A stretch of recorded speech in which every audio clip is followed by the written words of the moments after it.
2, 1.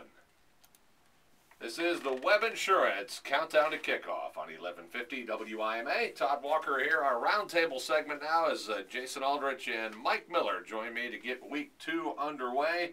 And Week 1, really a revelation and hopefully a harbinger of things to come, not with our picks records. I'll get into that in a minute. But as I proffered on my personality page on the website, 1150WIMA.com, has the WBL reclaimed the spot as the best football conference in our area, knocking down the Midwest Athletic Conference?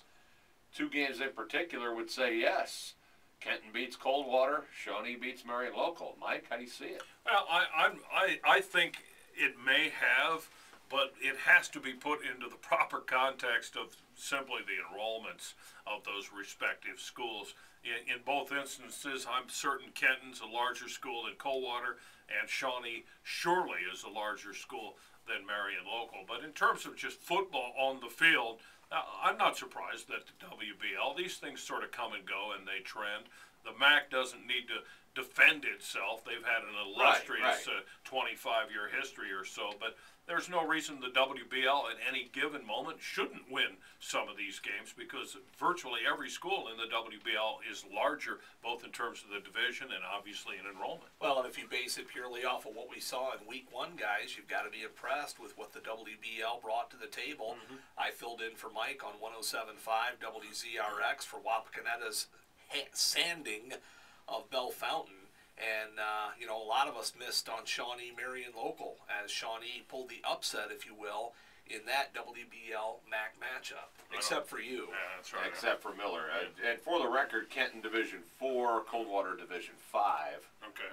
Shawnee is in Division 4 as well, and Marion Local You know, is Division 6. I think that the ultimate point is you're right, Todd, that the MAC has planted such a big footprint over the years with their success. They lose a couple of games and everybody semi-panics. But both of those games, the Coldwater Kenton and the Marion Local Shawnee, were awesome games, highly competitive to the wire, and one of the two was overtime. Also, Shawnee D3. I misspoke. They're not D4, they're Division 3. Yep. But the point is that more than, I certainly don't mean to take a shot at the MAC. Right. My point and my excitement is the rejuvenation of the Western Buckeye League. Doesn't even appear to be any real doormats except maybe Van Wert. You're going to have to come and play every week. This is starting to harken back to the mid-early 90s and back in the day, Mike, when the WBL was unquestioned the best football conference around here. And I think the best contrast of recent memory was as recent as, was it 2 years ago or 3 years ago? When the WBL went over in the opening weekend. So not the case. The league has a lot of good quarterbacks and a lot of good coaches, frankly. Yep. So, what did Van Wert lose? A really good quarterback, Corey Clifton. Sure. And speaking of the opening week record, guys, I went back through and tallied this up on my blog. The Western Buckeye League was 8-2, and nobody else really distinguished themselves. 5-5 for the MAC, 5-5 for the BVC, 5-4 for the Northwest Conference, and the newly formed Three Rivers Athletic Conference went 5-3. No surprise, the NWCC went 0-6. Also went 0-9 if you count next year's members, which will be Fort Loramie, Sidney Lehman, and Troy Christian. So that's how the opening weekend went. Speaking of opening weekend records, we're just going to breeze right past that and move on to this week's picks. Just for the record, Double M was 4-1. All D's 3-2. Yours truly 2-3. Here we go. A little bit of a deja vu from last year, where my league got so big that the final couple of weeks, I ultimately took a flyer on some picks just so it tightened up. I think at the end you may have won it, actually. And Miller's known for his benevolence, of course. Well, that's what happened last year. That's what happened. But undeniable fact of life number one, I'm in the hole already. So, in an attempt to get well, let's get to this week's picks. Let's start with our broadcast game. Lima Senior hosting Marion Harding, 7 o'clock kickoff tonight. For those that may be on their way to the stadium or thinking about it, you got to watch those this year. BVC, all their games are 7, and apparently the track is doing the same thing. So Lima Senior home tonight for Marion Harding, 7 o'clock kickoff. I'm taking the Spartans in this one. You know, last week they obviously couldn't stop the big fullback for Piqua, but when you look look at the game in total, and I talked with Coach Brett Lee on Coach's Corner last Saturday, Spartan offense was pretty effective. They had nearly 300 yards of offense.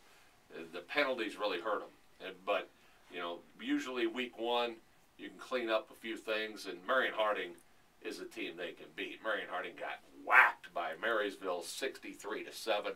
I'm going to take the Spartans to get the first win under Brett Lee. Yeah, I'm going to agree with you, Todd. I'm going to go with Lima Senior as well, coming back off the road where, again, things were a little down at Piqua a week ago. And I think coming back at home, and again against a rather down President squad, I think Lima Senior gets the win tonight. I'll make it 3 for 3. I'll pick the Spartans for a lot of reasons.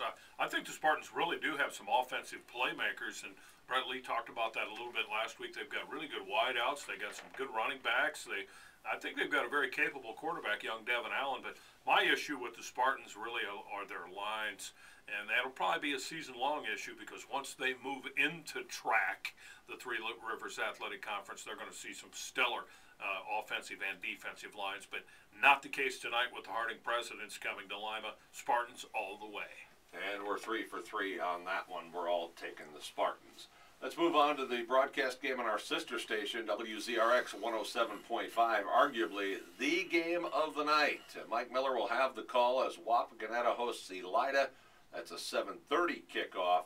And both these teams met at the end of last year, Mike, with a lot on the line. And Elida got the W and went on to the postseason.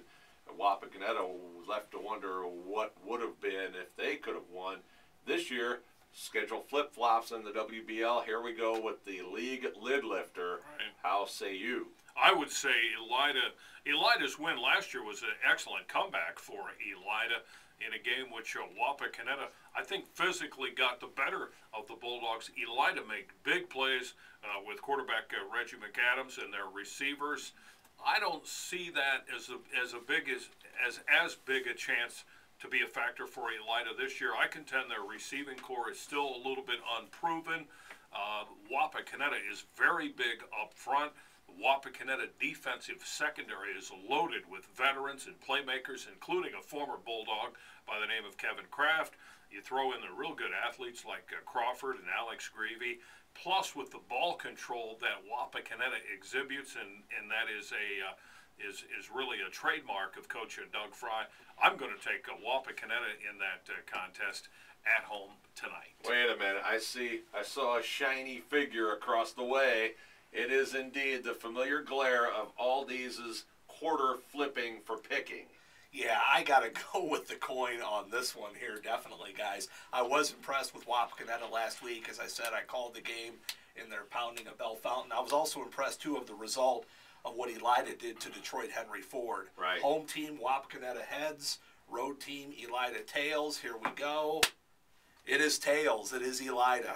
All right, well, I'm taking Wapak. I think Wapakoneta's upgraded their athleticism and the skill positions, Mike, kind of what you were talking about, and I think they continue to have an advantage over Elida in the trenches. Elida's young and inexperienced up front, and I'm not discounting the Kevin Kraft factor here because he's a player. A lot has been made of him, the way he left Elida, and now transferring to Wapakoneta. Wapak's caught some heat for it. He's caught some heat. Yeah, but he had no choice. He I couldn't understand play that. at Elida. Right, I understand that. Right. And that's why he's going to be ultra motivated. Right. And I'm taking Wapakoneta in this one. Again, you can hear that one on 107.5 WZRX. Let's stay in the Western Buckeye League. Let's talk Bath Defiance. Bulldogs with a nice opening win over Napoleon last Thursday night in their big rivalry game. Bath laid it to Allen East 40-6. Should have Aaron Smith fully ensconced in the backfield this week up at Fred Brown Stadium. I'm not sure how good a win that was over Napoleon, but I think Bath is of the mind that they're for real, and I think they've shown a physical toughness, and Aaron Smith is a load. He's going to be fresh. I'm taking Bath on the road. I'm going to take Bath also in that game because I'm such a believer in Bath's offensive attack. Their quarterback is one of the best in the area. It's just that there's so many good quarterbacks, but we know what kind of athlete Brad Davis is. Smith is a potential Division I prospect at fullback, running back, and Bath, based on the the opener with Allen East, they're pretty darn physical on defense also. It looks like to me third-year coach Chris Miller is getting his program infused, and I saw Defiance in a scrimmage, and they really didn't show almost no ability to throw the ball, and I'm not convinced Defiance is all the way back at all, so I'm taking Bath. I got to break the mold, even minus the coin here. I think Defiance is too tough at home. I'm going to go with the Dogs there. Yeah, you know, Bath, if there is a kink in their armor, it's pass defense. I think Mike's 1 point was very germane.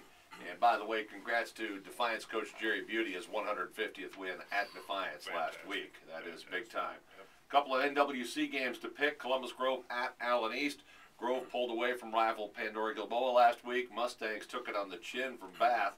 The Mustangs represented themselves fairly well. I think offensively, they just lack explosion. I think they're going to be a decent offensive team, but I don't see Allen East having the kind of personnel to beat teams that are the upper echelon of the Northwest Conference, which Columbus Grove is. I'll take Grove to win at Goodwin Field tonight. I can't argue with that. Columbus Grove, I think, is potentially very good this year. They're maybe just a slight notch behind Lima Central Catholic, and I suspect they're potentially better than Ada. I see Grove as true upper echelon Northwest Conference, and they have been for years anyhow.